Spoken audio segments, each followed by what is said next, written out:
July 1976, a mild summer morning in Washington's North Cascades. Rurik and Deline Klugman left home for what was meant to be a simple one-night camping trip, the kind they'd taken dozens of times before. They told their son they'd be back by Sunday, but by Monday, their car was found neatly locked at a trailhead, food and jackets still inside, as if they'd stepped out for a moment and never returned. At home, their dog was discovered starving, tied outside the back door. Summer in Washington state carried its own kind of stillness, a quiet that hung between the evergreen pines and the hum of distant rivers. It was late August of 1976 when Rurik and Deline Klugman decided to leave the noise of the city behind for a short escape into the North Cascades. They were not adventurers by nature, not the sort to climb peaks or chase danger. They were the kind of couple who packed sandwiches in wax paper, brought a thermos of coffee, and stopped along scenic pullouts just to admire the view. Married for more than 30 years, they shared a rhythm that no longer needed words, one of routine, familiarity, and gentle affection. Rurik, a machine technician recently laid off from his job at Van Camp Engineering, had been quieter than usual that summer. He said it was just time to rest his back and clear his mind. Deline, who had taught elementary school before retiring, thought the trip would do him good. They lived in a modest, single-story house on the outskirts of Seattle, a place where the yard smelled faintly of cedar and where their golden retriever, Sunny, spent afternoons chasing birds along the fence line. Their only son, Tyron, lived a short drive away, newly married and still adjusting to the pace of adult life. The Klugmans' habits rarely changed: Sunday dinners, weekday calls, Saturday coffee visits. When Deline phoned him that Thursday evening to say they were taking a one-night camping trip up north, it barely registered as unusual. "We'll be back by Sunday," she said. "If we find a good spot, maybe I'll bring home some pictures for you." It was the last time anyone heard her voice. They left early the next morning in their silver Ford station wagon. The weather was clear, the air sharp with the scent of rain still trapped in the moss. Witnesses later recalled seeing their car stop for gas near Marble Mount, the last small town before the road narrowed into the forest. Rurik paid cash, checked the tires, and asked the attendant about the conditions along the Thunder Creek Trail. "It's a good road," the man said, "but watch for slides this time of year."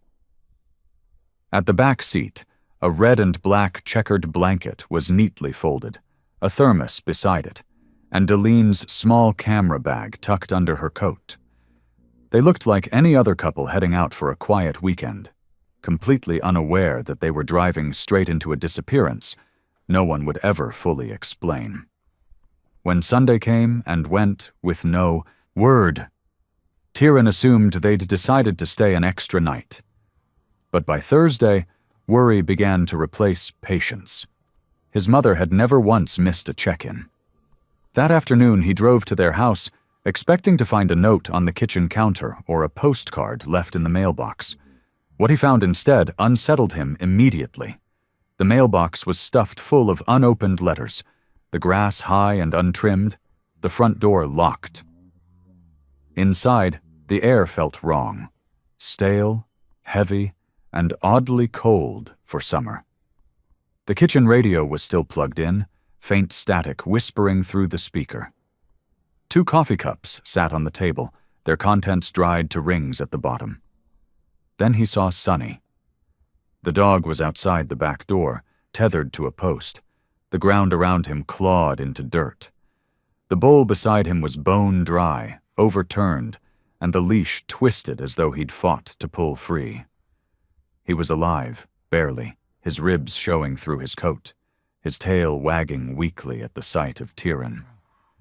The scene hit him with a kind of quiet terror, the realization that his parents hadn't just gone on a trip and stayed late.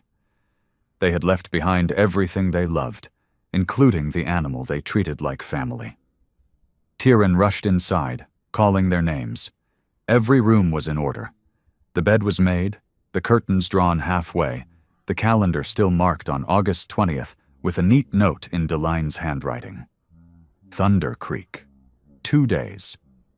There were no signs of struggle, no valuables missing, no note left behind. It was as if the house had been sealed in the moment they walked out. Tieran checked the garage. The Ford was gone. He called neighbors, who confirmed seeing the car leave days earlier. None of them had noticed its return. By evening, he contacted the sheriff's office. Deputies arrived within the hour, their flashlights cutting across the small rooms, documenting what they could. One of them, a veteran named Holden, told Tieran quietly, "If they plan to come back Sunday, and the dog looks like that, they didn't come home." The words landed with the weight of finality. The police took statements, listed the vehicle, and broadcast an alert to rangers in the North Cascades area. That night, as officers left and the house fell silent again, Tieran sat on the back steps beside Sonny, who leaned his head against his knee, eyes dull with exhaustion. The world felt too still, too normal for what had just happened. The refrigerator hummed, the clock ticked, the air smelled faintly of pine cleaner and dust. Nothing about it made sense. His parents had been ordinary people, reliable, predictable, harmless. There was no reason for anyone to hurt them, no reason for them to vanish. Yet as the moon rose above the dark line of trees behind the house, the truth pressed down on him with the certainty of cold air. They were gone. By the next morning, the official report was filed. The Ford station wagon was listed as missing, along with Rurik and Deline Klugman, both presumed last seen near the Thunder Creek Trail in the North Cascades. Search crews would be dispatched, the mountains combed, questions asked. But none of that had happened yet. That night, in the quiet house that still smelled faintly of them, Tieran sat alone with the sound of the dog breathing at his feet, staring at the empty driveway. Somewhere between the city and the mountains, something had gone terribly wrong. And from that moment on, no one ever saw Rurik and Deline Klugman again. The following morning, the investigation began in the most ordinary way it could, by tracing a road. Sheriff Holden's team drove north along the route the Klugmans had likely taken, the old highway that wound through the valleys and up into the Cascades, where the trees thickened and the sky seemed to lean closer. The Ford station wagon had left no obvious trail, but witnesses remembered glimpses, a couple fitting their description buying gas, another stopping for pie at a roadside diner, their small talk polite, unremarkable, and warm. There were no signs of argument or distress. They had eaten together, paid cash, and driven off toward the park entrance as daylight faded behind the peaks. Everything after that was silence. By the time search crews arrived in the North Cascades, it was already late August, unforgiving season for a rescue. The mountains loomed immense, sharp-edged, and cold even in summer. Thunder Creek wound through a deep glacial valley bordered by slopes so steep that sound itself seemed to vanish into them. 100,000 acres of wilderness, and somewhere in it, 2 people who had simply ceased to exist. The rangers began with the basics: locate the vehicle, then trace the path outward like a ripple. Helicopters were brought in, along with volunteer hikers from nearby counties. Radios crackled with coordinates and grid numbers. Dogs sniffed through brush wet from rain. After 2 long days of nothing, a ranger named Cooper spotted the silver Ford wagon parked at a small gravel turnout near Thunder Creek trailhead. The doors were locked, windows up. Inside, everything appeared intact. A road map unfolded on the dashboard, a thermos and 2 tin cups in the console, a camera bag in the back seat, and a pair of hiking boots neatly placed side by side. The keys were not in the ignition. To the untrained eye, it looked exactly like what it was supposed to be. a couple's car waiting for its owners to return from a walk. But 7 days had passed since anyone had seen them, and in the wilderness, 7 days is the edge of survival. The area around the car was marked and photographed. Investigators searched the dirt shoulder for tire tracks, footprints, any disturbance that might tell them where the Klugmans had gone. The soil had hardened under the week's sun and rain. No clear prints remained.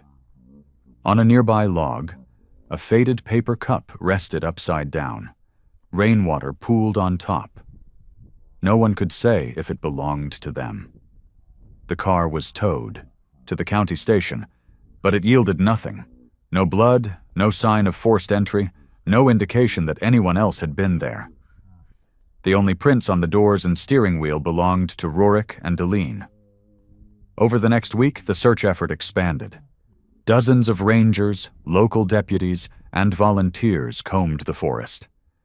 They followed the Thunder Creek Trail for miles, its path weaving along the water's edge, past bridges slick with moss, through canopies of fir and cedar that dimmed the daylight. The team used dogs trained to detect human scent, but by the time they were deployed, the rain had already washed away most traces. Helicopters flew low, their rotors chopping the mist into white spirals, scanning with infrared cameras for any sign of movement or heat. Nothing appeared. Not a fire pit, not a discarded pack, not even a torn scrap of fabric. Each day ended the same way. Tired men and women returning to base, their boots caked with mud, their faces drawn in quiet frustration. Halden kept a ledger of every coordinate searched, every lead logged and crossed out. He spoke little, but when pressed, he admitted that the odds of finding the couple alive were shrinking by the hour. "If they got lost," he said, "they'd have signaled. People always leave some sign. A note, a mark on a tree, anything." But there was nothing. No distress flares, no footprints, no campsite beyond the designated trail. Back in Seattle, Tieran waited by the phone, his days measured in updates that all sounded the same. Negative results. Friends brought food, neighbors checked in, but the house remained hollow, each room an echo of what used to be. He refused to touch anything, his father's tools left on the counter, his mother's knitting basket still beside the couch. When the police called to confirm the car's discovery, he drove north to the ranger station, sitting for hours as teams came and went, their voices carrying the muted rhythm of people who had already accepted the worst. By the 10th day, the search command scaled back. Helicopters were grounded, and the volunteers were thanked and dismissed. The official report summarized the facts with bureaucratic precision. Vehicle recovered, personal effects intact, no evidence of foul play or wildlife involvement, presumed lost in terrain. It was the phrase presumed lost that lodged itself in Tieran's mind. It meant nothing and everything at once.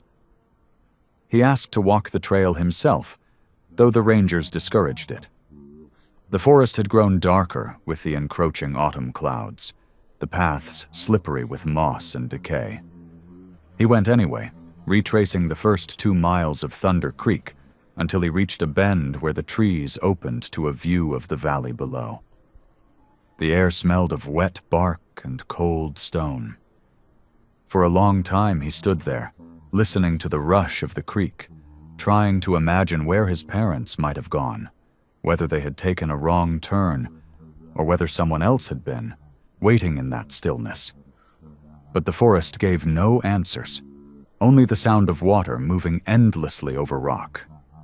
When he returned to the ranger post, the officer on duty handed him a form to sign, acknowledging that all personal property had been released. The box marked status read missing persons, case open. It would stay that way for years. As the sun dropped behind the peaks and the last of the search teams drove away, Tieran looked back once more at the valley, its green depths fading into dusk. Somewhere in that immensity, his parents had vanished so completely that even the land seemed to have swallowed their names. and by nightfall, the case of Rorik and Deline Klugman had already begun its long descent into silence. The years that followed moved slowly, like water freezing over layer by layer. By 1977, the Klugman case had slipped from the front pages of local papers to a small mention in the sheriff's annual report. Couple missing, presumed deceased, it read, as if the words themselves could settle the matter. But for Tieran, nothing about it settled. He was 24 that year, and the absence of his parents hung over every ordinary thing. The smell of coffee in the morning, the sound of rain on the roof, the sight of his father's old workbench still lined with tools that would never again be used. Each month he drove north to the Cascades, tracing the same road, stopping at the same diner where his parents had last been seen. The waitress remembered them, or said she did, though her memory blurred with time. They were nice, she'd recall. The lady had a red scarf. They said they were camping near Thunder Creek. That detail never changed, and it became an anchor in Tieran's mind. He would park his car by the trailhead, walk a mile or two along the path, and call their names into the trees, his voice swallowed by the sound of rushing water and distant wind. The forest always gave him back the same thing: silence. The sheriff's department closed the active search after 8 weeks, citing weather and lack of evidence. In official language, the couple was presumed lost to natural elements. No sign of foul play, no indication of wildlife attack, no human trace. For the county, it was one of many open cases, but for Tieran, it was a wound that refused to close. Each year he filed requests for updates, hoping for something. Hikers finding an abandoned campsite, a piece of clothing, anything that could place them somewhere real. Every time, the answer was the same. No development. Neighbors tried to help. Some brought food, others prayed with him. His mother's sister in Oregon suggested he stop torturing himself, that maybe the mountains had taken them peacefully. But Tieran couldn't believe in peaceful endings that left the family dog tied and starving behind a locked gate. He spent nights reading maps of the North Cascades, tracing rivers and ridgelines with a pencil, marking potential, routes they might have taken. He learned the topography by heart, the narrow passes, the areas prone to rock slide, the valleys that stayed misted even in midsummer. He spoke to rangers, to hunters, to other families who had lost people in those woods. Their stories all sounded the same. The forest keeps what it wants. In 1978, a small hope surfaced when an anonymous caller claimed to have seen a couple resembling the Klugmans near Spokane. Police followed up, but the description turned out to fit another pair of travelers. The report was filed and forgotten. 2 years later, a hiker found a boot deep in a ravine near Thunder Creek. It was men's size 11, worn and mud-stained. For a moment, it felt like a breakthrough. But when examined, the sole pattern didn't match Rorik's. Even the boot was a stranger. By 1980, the Klugman house had become more museum than home. Tieran kept it just as his parents had left it. The curtains still half drawn, the calendar frozen on August 1976, the coffee cups stored in their same places. On the porch, the boards creaked with age, and the light above the doorway burned out one winter night and was never replaced. The air inside smelled faintly of cedar polish and thyme. He lived elsewhere by then, but visited often, mowing the lawn, feeding the stray cat that had taken up residence. The neighbors eventually stopped asking for updates. They learned, as he did, that there were no new answers to be found. Every summer, around the anniversary, he returned to Thunder Creek. He would stand by the river, holding the same old photograph, his parents smiling in front of the Ford wagon, the dog between them, the mountains sharp and bright behind. The picture faded over the years, the edges curling, the colors bleeding into pale blue and gray. Still, he carried it, as if the photograph itself might somehow bring them back. By 1982, the case was officially transferred to the state's cold case archive, boxed and labeled by number. Tieran requested to see it once. The clerk handed him a file that felt too light to contain 7 years of grief.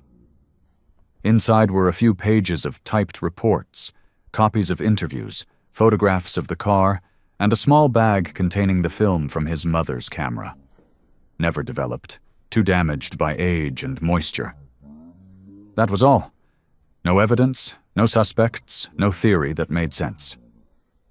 He left the sheriff's office that day with the file still fresh in his mind.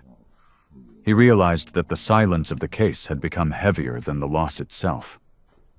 It wasn't only that they were gone, it was that they had vanished in a world that left no trace, in a time before security cameras or cell towers or satellite signals.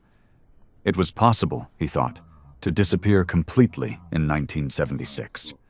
All it took was a single turn into the wrong stretch of forest. On a cold December evening in 1982, Tieran drove once more toward the Cascades. Snow had begun to fall, dusting the road in white. He stopped at the Thunder, Creek Trailhead, the same place the search had started, and turned off the engine. The air outside was silent except for the wind in the trees. He stayed there until night swallowed the valley, headlights glowing faintly against the dark. When he finally left, the trailhead lay empty again, the same as it had for 7 years. Somewhere out there, buried under time and rain and forest, the truth waited, silent, patient, and unseen. And in the quiet miles back to Seattle, Tieran understood what no report would ever say aloud. His parents were not lost by chance. Something had taken them, and the mountain was only part of the story. May of 1983 began like any other spring along the Cascade foothills. Rain-soaked mornings, logging trucks on the back roads, and the slow hum of saws echoing through the timberline. For most people, the Klugman disappearance had become a fading story, something told by older rangers when newcomers asked about strange things in the park.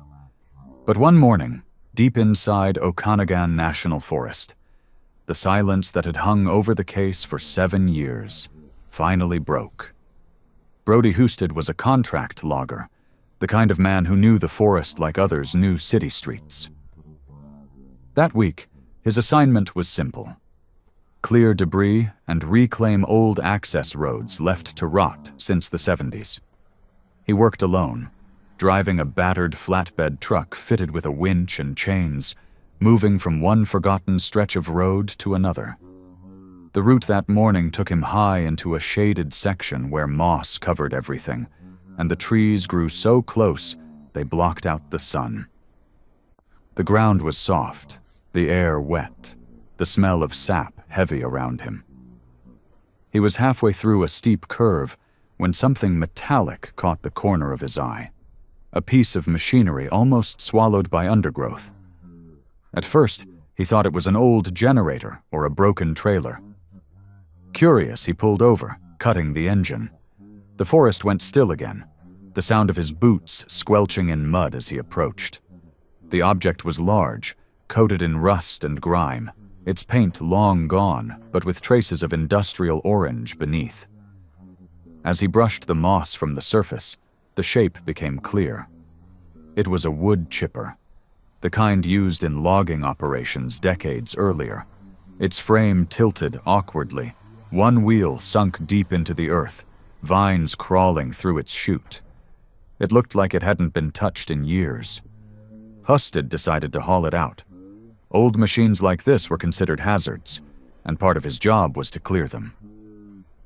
He trudged back to the truck, unspooled the winch cable, and wrapped it around the frame.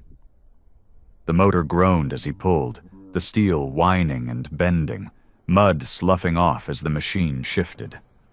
He worked slowly, repositioning the cable twice, until the chipper finally lurched free with a wet, sucking sound. It dragged across the dirt, leaving a deep trench behind it. As the front end lifted, something fell from the chute, a clump of material dark and compacted. Husted cursed under his breath, thinking it was a nest of wet leaves or animal remains. He jabbed it lightly with a stick, but it didn't crumble the way wood pulp should. Inside the mass were hard fragments, small, irregular pieces that caught the light. He leaned closer, his breath fogging in the cold air. They weren't rocks. They were something else. He felt a chill crawl up his spine, that deep instinctive recognition that something was wrong. He reached in again, pulled free another handful of debris, and saw it. The faint curve of a tooth fused to a dull piece of metal. He stepped back fast, the stick falling from his hand. The realization came in waves, first confusion, then disbelief, then dread. He wasn't looking at forest waste. The machine had been used for something it was never meant to touch. He shut down the winch, climbed into his truck, and radioed his base. His voice was steady, but his hands shook on the microphone. "You need to send state police out here," he said. "I've found something. Human, I think. It's in a wood chipper." By late afternoon, the narrow road was lined with vehicles. County deputies, state troopers, forensic vans. Yellow tape fluttered between trees as investigators surrounded the rusted machine that had sat silent for nearly a decade. They cataloged everything with slow precision. Every bolt, every smear of rust, every handful of soil beneath it.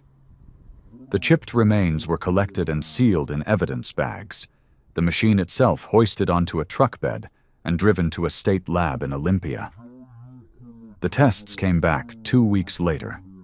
Beneath the corrosion, embedded in the blades and housing of the chipper, were microscopic traces of human bone, hair, and tissue.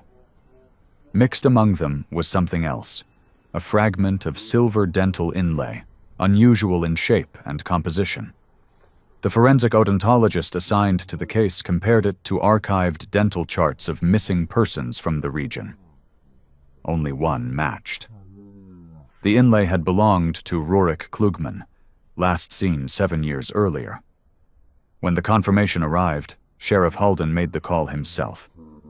Tieran listened in silence as the words sank in, his hands pressed against the kitchen counter for balance.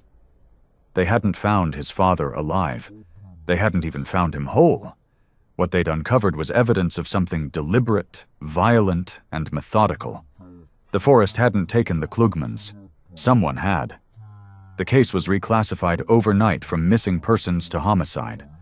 The discovery site was revisited, the surrounding soil sifted by hand for more remains. But the results were grim, fragmented, incomplete, and eroded by time. The sheer brutality of the disposal left investigators stunned. Whoever had done this had gone to extraordinary lengths to erase not just a person, but the proof of their existence. For Tieran, it was both an ending and a beginning. The long uncertainty of not knowing had turned into a different kind of horror, knowing too much but still not enough. His mother's fate remained unknown, her name still listed as missing. The only thing the discovery proved was that his father had not walked into the woods to die. Someone had put him there, and somewhere in the tangle of those years between 1976 and 1983, hidden beneath layers of corporate silence and forest dirt, waited the truth about who and why. The discovery in Okanogan spread through Washington law enforcement like a spark catching dry timber.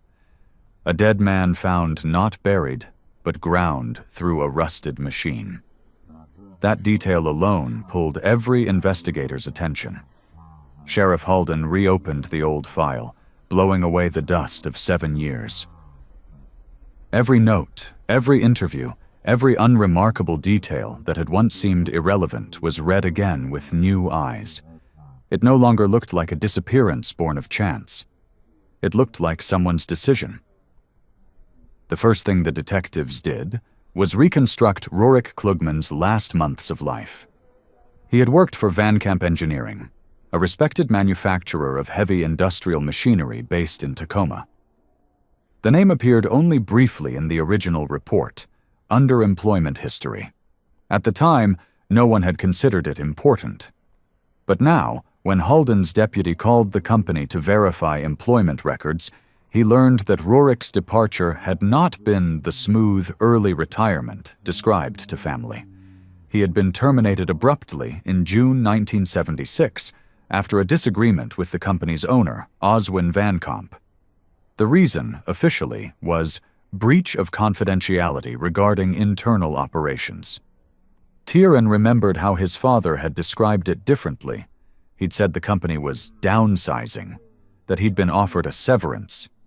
But when investigators reviewed his bank statements from that summer, one transaction stood out. On August 10, 1976, just 2 weeks before the camping trip, Rorick had withdrawn $45,000 in cash. For a man known to track every expense in a notebook, that single unexplained withdrawal raised alarms. The money was never seen again. When detectives visited Van Camp Engineering, they found the factory busy but guarded. Oswin Van Camp received them in his office, a large man with polished shoes and a steady smile that didn't reach his eyes. He said all the right things. He'd been sorry to hear of Rorick's disappearance, had always respected his skill, and had no idea what could have happened to him. A tragedy, he said, folding his hands neatly. He was one of the best technicians I had. But when asked about the dismissal, his tone sharpened. He became difficult, Van Camp said. He was tired, distracted. I let him go because he couldn't stay focused on the job. That's all. The detectives left unconvinced. Outside, they spoke with floor workers and supervisors, most of whom remembered Rorick as reliable and precise, the sort of man who kept meticulous logs of every machine he touched. A few hinted quietly that something had changed in the months before he was fired. He was worried, one said, refusing to give her name. Said he found numbers that didn't match, told me to keep copies of my timesheets. Then one day he stopped talking about it. Next thing we knew, he was gone. Those numbers that didn't match became the new focus. Van Camp Engineering built large-scale equipment, crushers, excavators, mechanical presses, machines worth thousands each. If records were being altered, the motive could be financial. Halden contacted the state's insurance division, requesting historical claims connected to the company. The results came back thick with paper and red flags. Over a 10-year span, Van Camp had filed dozens of claims for stolen or damaged machinery, collecting large payouts each time. Most were justified by police reports of thefts from remote sites.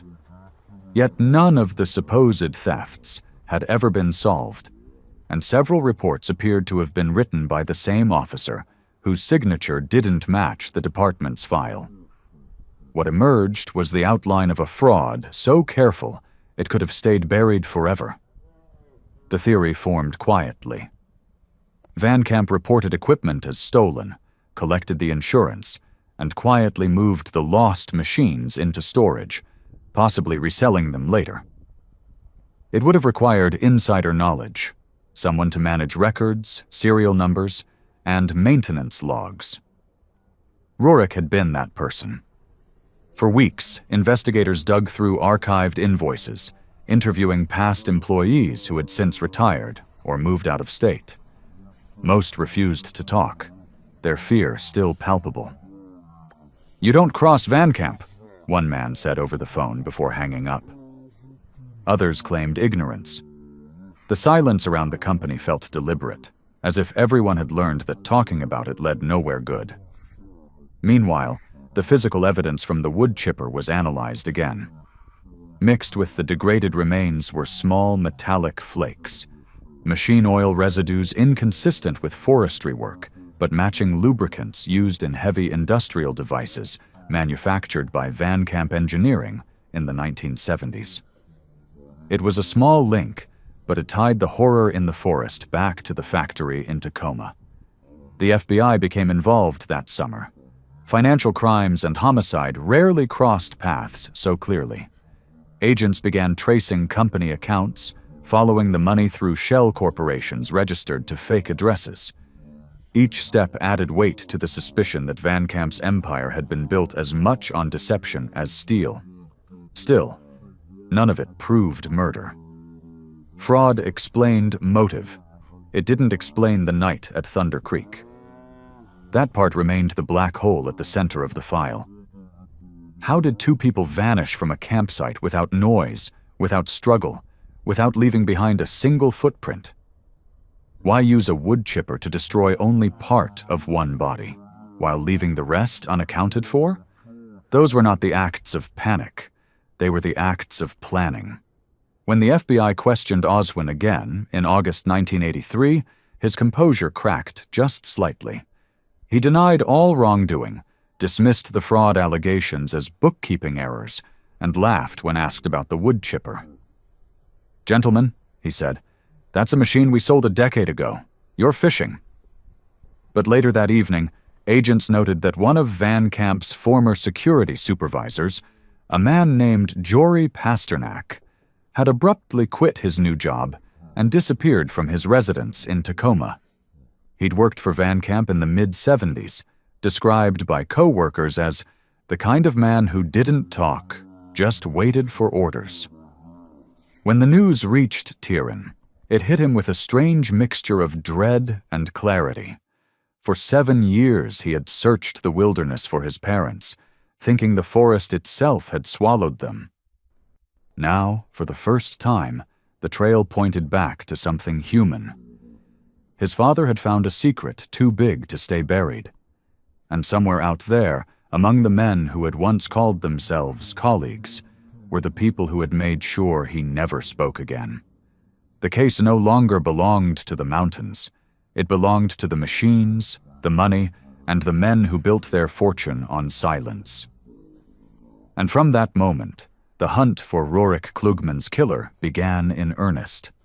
By the autumn of 1983, the investigation had expanded far beyond the sheriff's office in Skagit County.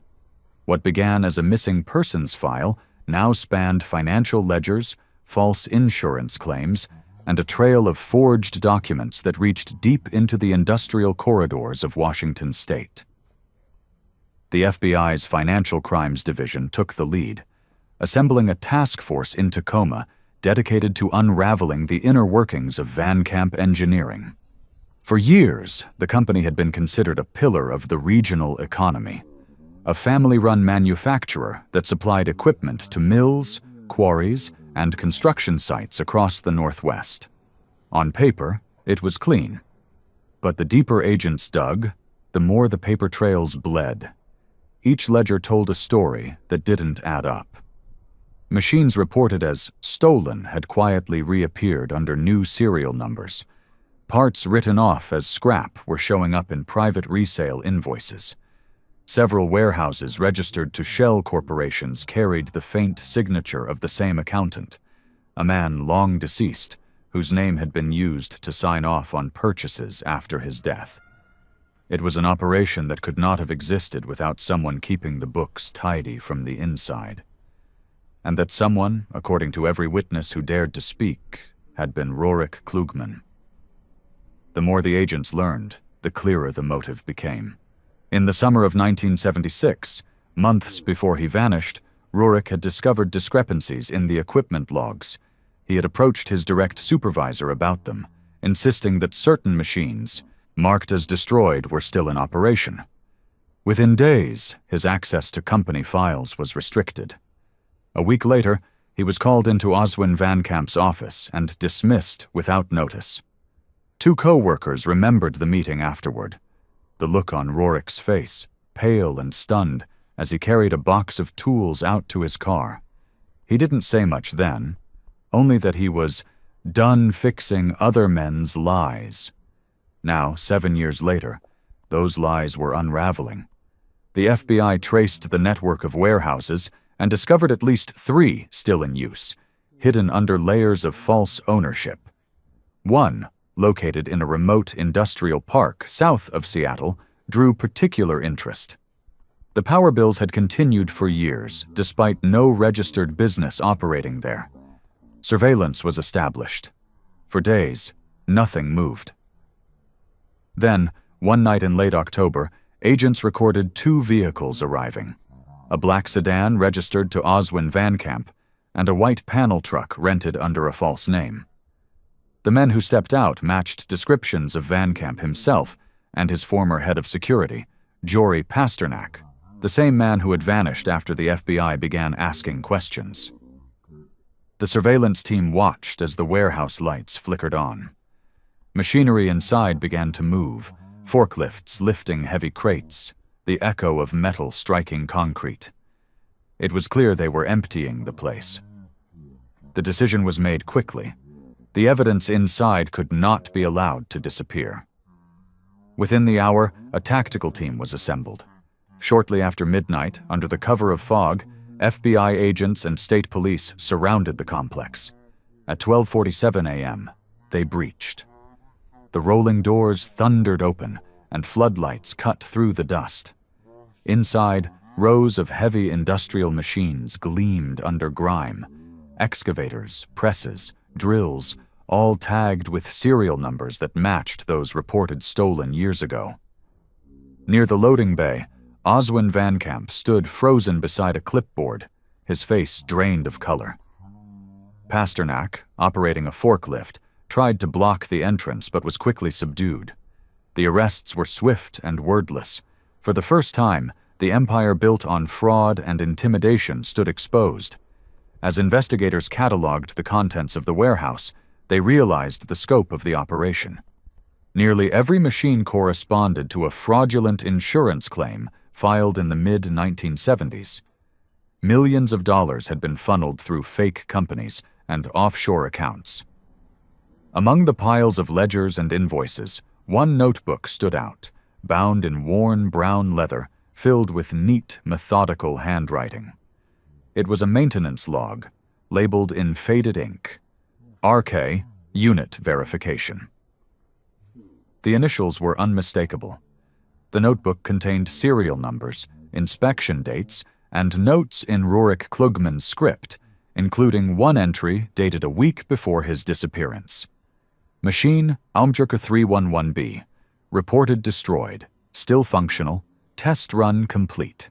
File duplicate created, keep record off-site. That sentence alone tied Rurik directly to the fraud, not as a participant, but as a man who had known the truth and tried to document it. The off-site file he mentioned was never found, but it no longer mattered. The motive for murder was now clear. Van Camp's arrest sent ripples through the industry. Newspapers printed cautious headlines about white-collar crime and possible link to missing engineer, though few dared mention the grisly discovery in Okanagan. Behind closed doors, prosecutors built the homicide case, connecting each dot from the 1976 firing to the 1983 recovery of the wood chipper.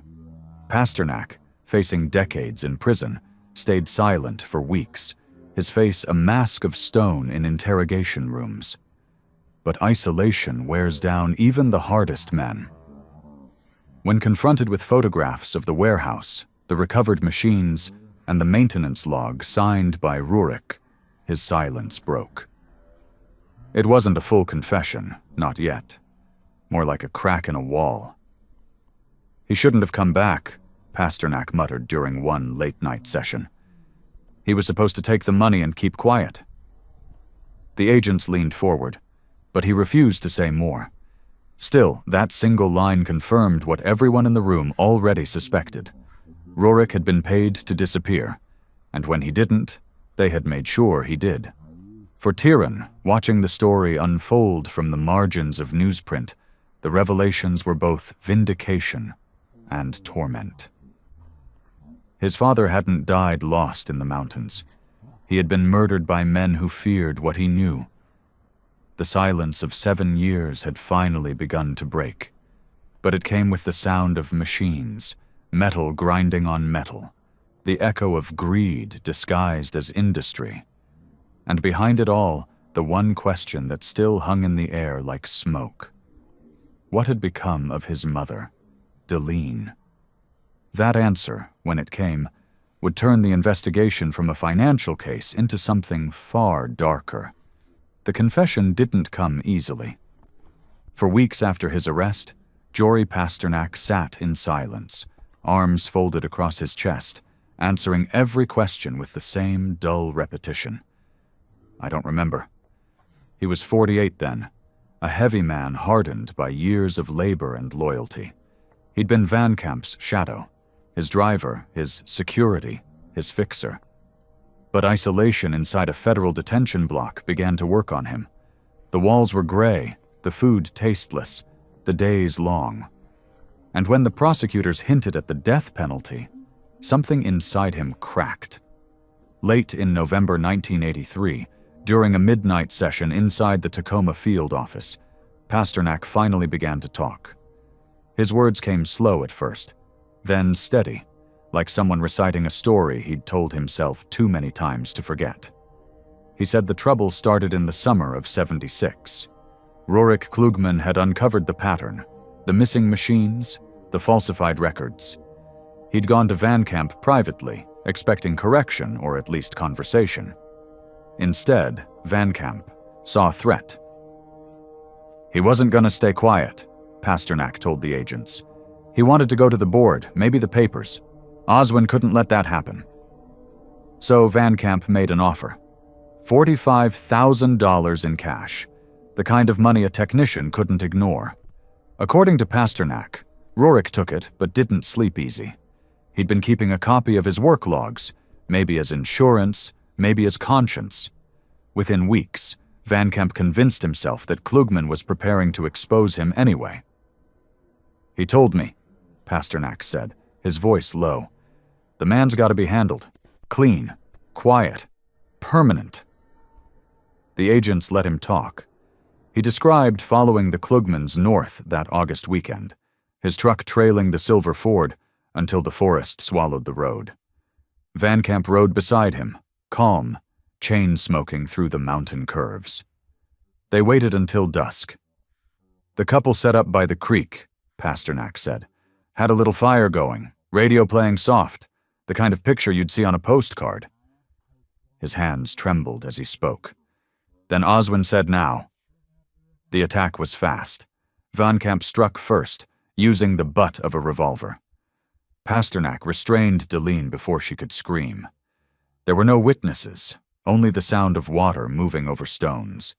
They loaded the bodies into the back of a company truck, wrapped in canvas. He told me it wasn't personal, Pasternak muttered. Said it was business, said he'd make it quick. They drove for hours through the back roads, finally reaching an abandoned storage warehouse Van Camp had owned under a shell company since the early '70s. Inside were the skeletons of old machines, rusted equipment, and oil drums stacked to the ceiling. Under Van Camp's orders, they dismembered the bodies. To make them unrecognizable, Pasternak said, eyes fixed on the table. They separated the torsos and limbs, wrapped them in tarp, and drove them to a collapsed mine shaft in the foothills. Dropped them so deep, he whispered, you'd never hear them hit. But Van Camp wasn't finished. He wanted the parts most likely to identify them, the heads, hands, and feet, destroyed completely. On the return trip, they found the rusted wood chipper abandoned off an old logging road. He looked at it, Pasternak recalled, and said, that'll do. They spent the rest of the night running the remains through the machine, the noise drowned by the forest wind. When it was over, they left the chipper there, wiped of prints, and burned their gloves in a metal drum behind the warehouse. The agent sat in silence when he finished. The tape recorder clicked softly, the only sound in the room. Pasternak leaned forward, eyes hollow. He said it was done, he muttered. Said nobody'd ever find a trace, and he was right, until you did. In December 1983, federal prosecutors charged Oswin Van Camp with 2 counts of first-degree murder, alongside multiple counts of fraud and obstruction. The trial began the following spring. The courtroom smelled faintly of wood polish and stale air, the kind of place where history sits heavy. Tieran attended every session, sitting alone in the front row. He never once looked at the defendant, only at the evidence displayed on the screen. The photographs of the warehouse, the maintenance logs in his father's handwriting, the rusted machine that had waited 7 years to tell its story. When Pasternak took the stand, he didn't look at Tieran either. His voice was flat, stripped of defiance. He repeated the confession under oath, adding only one detail the agents hadn't known. Deline had begged them to spare her husband. She said, "He didn't mean to cause trouble," Pasternak recalled, his words cracking mid-sentence. She kept saying his name. Then she was quiet. The jury needed less than 2 hours. Van Camp was convicted on all charges: murder, conspiracy, fraud, destruction of evidence, and sentenced to life imprisonment without parole. Pasternak, in exchange for full cooperation, received 40 years. Neither man showed remorse. When asked if he wished to address the court, Van Camp simply said, "Every man protects what's his." Outside the courthouse, rain fell in fine mist. Tieran stood beneath the awning, the verdict echoing through him not as victory, but as something quieter, heavier, a truth finally unburied. Reporters shouted questions. He said nothing. The cameras caught only the image of a man holding a photograph of his parents, edges worn, colors faded to gray. The truth had been found, but not the piece. Because Deline's body was never recovered. The mine shaft Pasternak described had long since collapsed, sealed by time and earth. Excavation was impossible. What lay beneath would stay there, beyond the reach of light or law. The case closed officially in 1984. The state archives listed it as Klugman versus Van Camp, resolved. But for Tieran, it was never truly over. The forest still held what it had been given, and somewhere under the moss and stone of Thunder Creek, the silence of that night in 1976 lingered, unchanged. And though justice had spoken, it did so softly, like the wind through pine trees, carrying names only the mountains remember. In the years that followed the verdict, the Klugman case faded from headlines and courtroom calendars, but not from memory. Tieran carried it with him into middle age like a second shadow, not loud, not visible, but always there, a quiet presence that shaped the rhythm of his life. He returned to work eventually, to a modest apartment on the outskirts of Seattle, and tried to build something like peace. But the silence at night still brought back the sound of rain on pine needles, the faint rush of Thunder Creek, and the feeling that part of his parents was still out there waiting to be found. The state held Van Camp in Walla Walla Penitentiary. He aged quickly behind bars, his wealth and arrogance dissolving into gray hair and illness. He never appealed his sentence, and never confessed beyond what Pasternak had already revealed. In interviews, he spoke as if the murders were an inconvenience, a footnote to the real offense of being caught. "It was business," he told a prison chaplain once. "The boy's father made a mistake. I made sure he didn't make another." He died in 1991, unrepentant, buried in an unmarked grave. Pasternak served his time in silence. He avoided other inmates, worked in the laundry, and wrote no letters. When asked about the Klugmans years later, he reportedly said, "That forest will never be clean again." It was the only time he ever mentioned them after the trial. For Tieran, life became a pattern of quiet gestures. He adopted no family of his own, spent weekends tending the small yard of the old house his parents had left behind, and kept the same golden retriever breed they'd once loved. The first one was named Sonny, like the dog he'd found starving outside that house in 1976. Each dog after that carried the name too, a way of keeping the circle unbroken. In 1993, on the anniversary of the disappearance, He began funding a small volunteer network to help search for missing persons in wilderness areas. It started as a local effort: maps, radio coordination, food runs for rescue teams. But over the years, it grew into a regional organization known as the Cascade Recovery Fund. The goal was simple: to make sure no family ever had to wait 7 years for an answer. Every August, he returned to Thunder Creek. The forest had changed since the 70s. The road was wider, the trail more traveled, but the air still held the same weight, cool and resinous, filled with the low murmur of water over stone. He would bring 2 wildflowers wrapped in paper, one for each of his parents. He'd place them near the spot where the car had once been found, kneel for a few moments, and leave without speaking. Sometimes hikers passed by and nodded politely, not knowing who he was or why he stood there so long. Reporters occasionally reached out over the years, hoping for reflections or new angles. Tieran always declined. "The story's told," he said once. "All that's left is remembering." When asked if he believed his mother's remains would ever be found, he paused before answering. "Maybe not by us, but the earth keeps everything. It remembers even when we can't." By 2005, the case was officially transferred to the state archives under the category Homicide, fully adjudicated. The files, hundreds of pages thick, sat sealed in a temperature-controlled vault. Yet among cold case detectives and historians, the Klugman story endured as something different.